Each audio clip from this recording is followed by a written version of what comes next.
We are back now at 8:41 with the great Mike Lupica. He's one of the country's most prominent sports columnists and a best-selling author. His newest book for young readers, Last Man Out, is a story of football, courage, and family. Mike, good to see you, my friend. Willie, it's great to be with you. We'll talk about the book in just a second. I want to get you on some sports stuff here. Let's talk about Colin Kaepernick, the protests of the national anthem that have been going on for several weeks now. The NFL has effectively said, we encourage our players to show respect, to stand for the anthem, but we support their right to kneel. How's the league handled this one? I think they've handled it well. I think it'll stop, or they'll take a tougher stance when they just start to think it's bad for business. Okay, I respect what he's done. I do. I don't think it's become a wave of thing that's sweeping the country.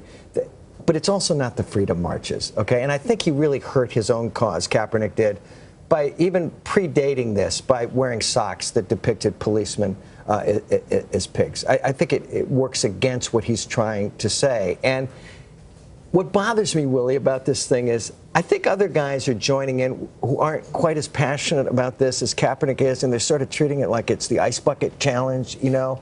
So it's a big, complicated, nuanced story. But you have to respect his beliefs and his right to do it. Another big topic in the NFL, Matt had his exclusive interview with Commissioner Goodell yesterday, in which the commissioner announced a $100 million program to make football safer, not just in the NFL, but all the way down the line to junior football. The NFL clearly now recognizes it has a problem here. Yeah. How are they handling this one? It's good because, you know, remember, Willie, when they had that Football is Family campaign last year, what they were really doing is saying to moms, please let your kids keep playing football.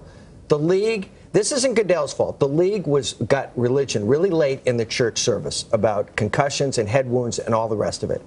But ultimately, it's a violent sport. It's always going to be a violent sport. They can spend $300 million or $500 million. There's always going to be an element of risk. And I wonder at some point if NFL players are going to have to sign a waiver saying we understand the risks of playing this sport for a long time and that will protect the league from being sued from now until the end of time. And in some ways, it's an existential crisis for the NFL. If you don't have the feeder from the bottom, if parents stop letting their kids play football, the game dies eventually. Maybe not now, but generations ahead. You've got boys. If you go back now, knowing what you know about CTE, what's that conversation like with your kids if they say, Dad, I want to go play football? Willie, I can't write books about football and say, oh, no, this is a clear and present danger to the youth of America. Would I have preferred they not played? I think two of my boys played like 1 year of football and never got their uniforms dirty. No, it was a pacifist approach to a contact sport, okay? But I believe that everything that can be done is being done.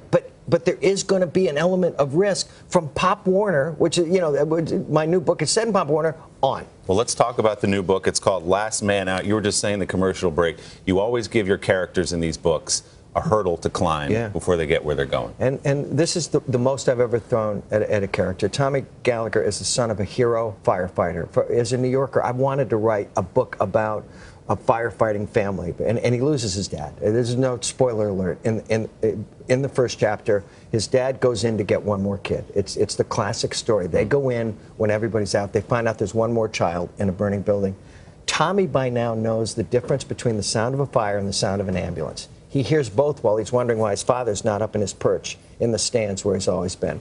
And that starts the action of the book. And it's a book about courage, because this boy finds reservoirs of courage, and he finds out that as the son of a firefighter who saved people for a living, Tommy doesn't know it, but his job is going to be to save his little sister, who's been as wounded by this death as Tommy is. It's a great read. People are going to love this again. I'm sure it'll be a bestseller. Before I let you go, you got a Super Bowl pick? I know it's early. We're going into week 2 here. Who do you like early on? If there's any justice in the world, the Green Bay Packers are going to go to the Super Bowl this year, because for the last 2 years, the best player in the sport, Aaron Rodgers, doesn't get to play in overtime in the playoffs because his team loses a coin flip. Okay, think about this. A $13 billion, I don't think I'm stuck on this, a $13 billion industry comes down to a coin flip.